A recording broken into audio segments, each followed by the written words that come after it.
Hello and welcome back to the channel.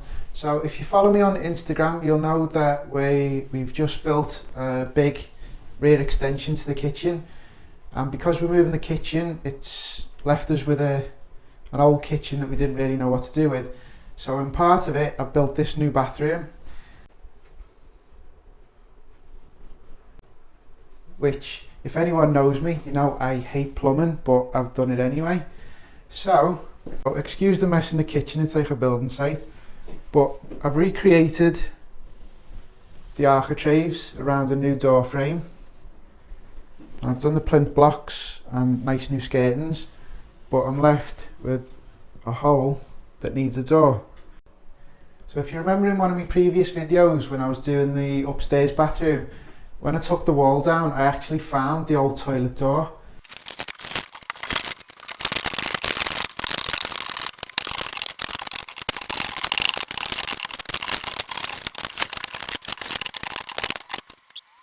And me being me, I don't like throwing stuff away, and I actually kept it. So today's video is about restoring it and making good and reusing it, so it'll be an exact match to the rest of the house. Okay, so this is the extension. It's not small, it's 12 meters long by 4 meters wide. So we should get a good kitchen in here, and hopefully I'll be able to do some videos. So it's all built, it's insulated. I've run all the lecky. That's the power going to my workshop out there, which I'm quite happy about. I'll have some decent lecky out there now. I've rewired it all. But anyway, because it's just a shell, I'm able to use it as a workshop, which I don't think my wife will let me keep as a workshop, but never mind. So here's the door. I've already started stripping a little bit of paint off. Because it was painted on top of this old finish and they never keyed it, the paint's flaking off really easily with just an old chisel. And then this old finish here is coming off really easy with these Bahco scrapers. Really good scrapers. I'll leave a link in the description below to them. Definitely worth getting from my Amazon affiliate shop, which if you buy from that, then I get a tiny bit of commission, which helps the channel, helps me make more videos. So yeah, I won't bore you too much on stripping the paint, but I'll put it on time lapse and see how we go. Now the paint in the panels, that seems pretty well stuck, better than the frames.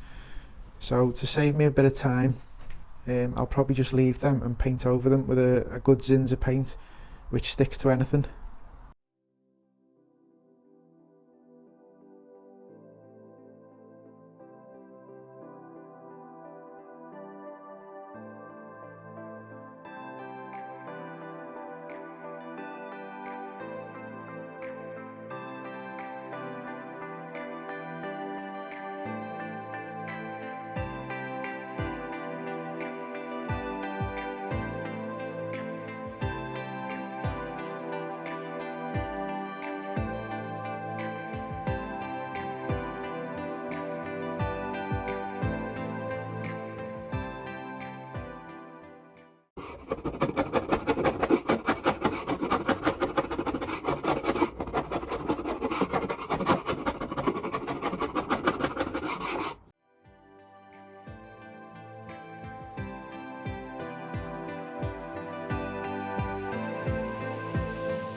Right, so that's the first side done.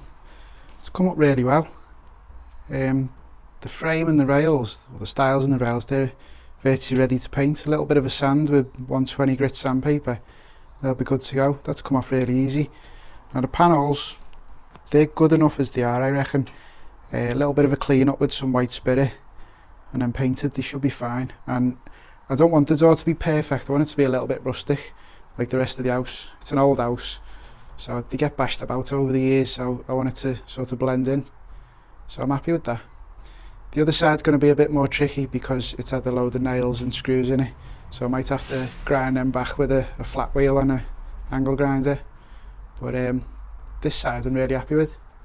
Right, so this side of the door is a bit worse because it had plasterboard attached to it and the plasterboard got damp, so all the fixings got rusty, and when I tried to take them out, a lot of them just snapped off. So I've got things like that where I've got the screw sticking out. So before I can scratch the paint away, I'm going to grind them off with a flap wheel on my angle grinder, which is basically just loads of bits of sandpaper on there. I think this is a 40 grit, and it's an old one. I've used it on restoring a floor, but it should do the job. Let's see how we get on.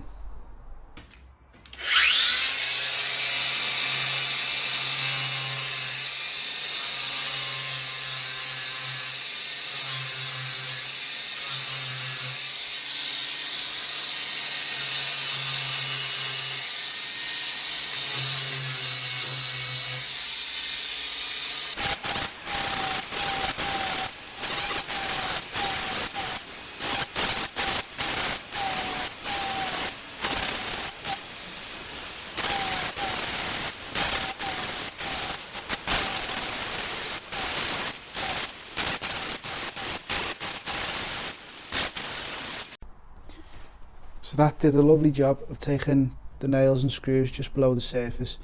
Now I can scratch the paint off, and then when I've sanded it, filled it, hopefully you'll never see them nails. I'll say hopefully, but we'll have to wait and see.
Okay, so I've just cut the door down to size and it fits pretty well. I just need to run it over with the Lecky plane, take 1/2 mil off just to clean up the saw cuts. And the thing that I didn't realise was this door was originally hung the other way.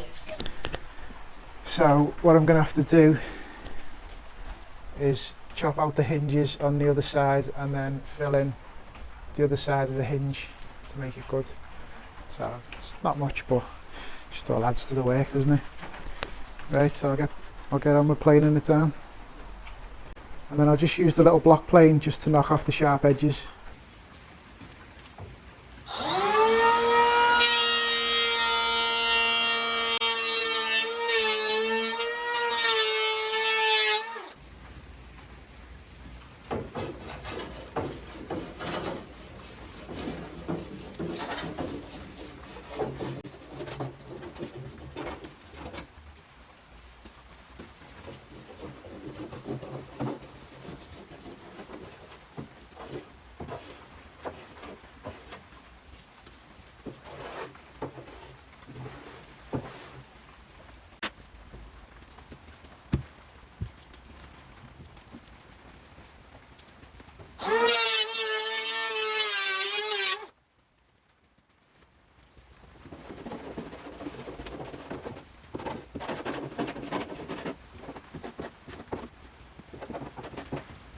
Right, so as I said before, I've got to chop in the hinges again because the door's getting swung from the other side. Now I've bought these ball bearing hinges because the door is 45mm thick and it's solid. I think it's pitch pine and it's very heavy. So yeah, 2 of these should do the job. I've done it on all the other doors in the house and they've held up fine with just 2. So that's what I'm going to use. So I'll get on with chopping them in.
Then I'm going to put the new hinge in, one of the old screw holes, that one.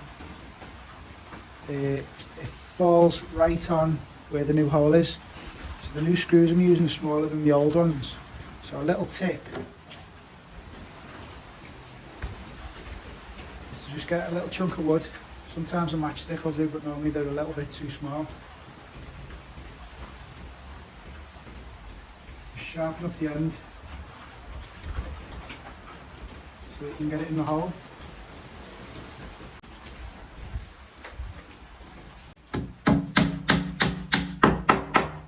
Just tap it in, so now you can get a new screw in there.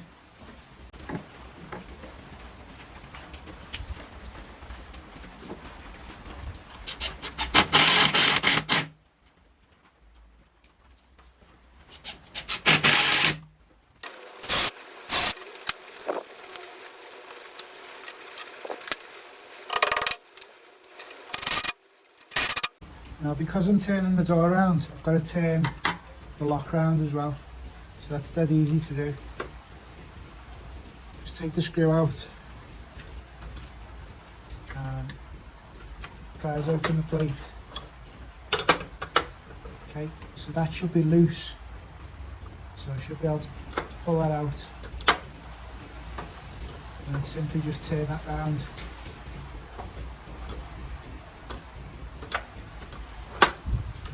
Pull that back and slot it back in there. Dead easy.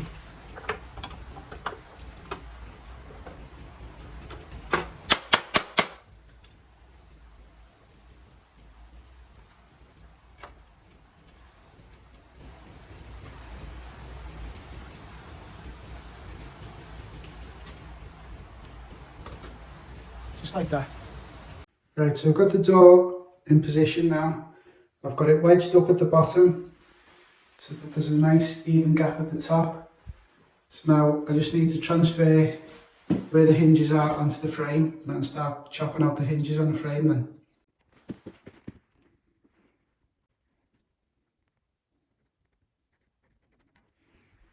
Right, so there's the marks that I've just marked from the door where the hinges were. So I'll get my hinge, and remember, the 3 knuckles go on the door frame, the 2 knuckles go on the door. So I'll just offer it up to the marks, and I'll score around it with a knife. If you dig in there, when you score it, it won't go past there, it'll drop into that little hole that you just dug.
Right, so that's the hinge chopped in, all nice and flush, because it's actually that gap in the hinge that you use as the gap around the door. So now I've got to put the door in. Right, so I've got the door all hung and swinging nicely. So I've took it off again now, and all the holes in it are filled with this 2-part wood filler. Really good stuff. It actually goes harder than the wood. And now for painting, because it's still got some of the old paint on and little bits of the old varnish which is dark and might bleed through the paint, I use this Zinza stain cover, which I've had really good results with. It's supposed to go over everything, block all the stains, and it says that you don't have to sand the previous coat to apply, but I always do, just give it a quick key. Now it's oil based, so it's smelly, but it's quick drying, and I think it dries in about half an hour and you recoat it after an hour, which is really good. So I'll do 1 coat of this and then 2 coats of a satin finish.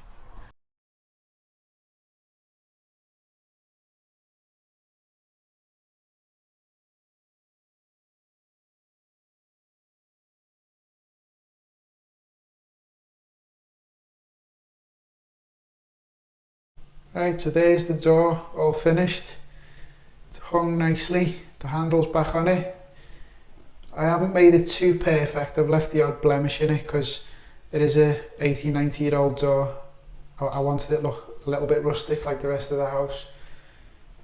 But yeah, I'm happy with that. So it's had 2 coats of the Zinza primer sealer, and then the top coats I've done 2 of the Perma White Zinza mold resistant paint, which is a satin white finish, and I'm really happy with that.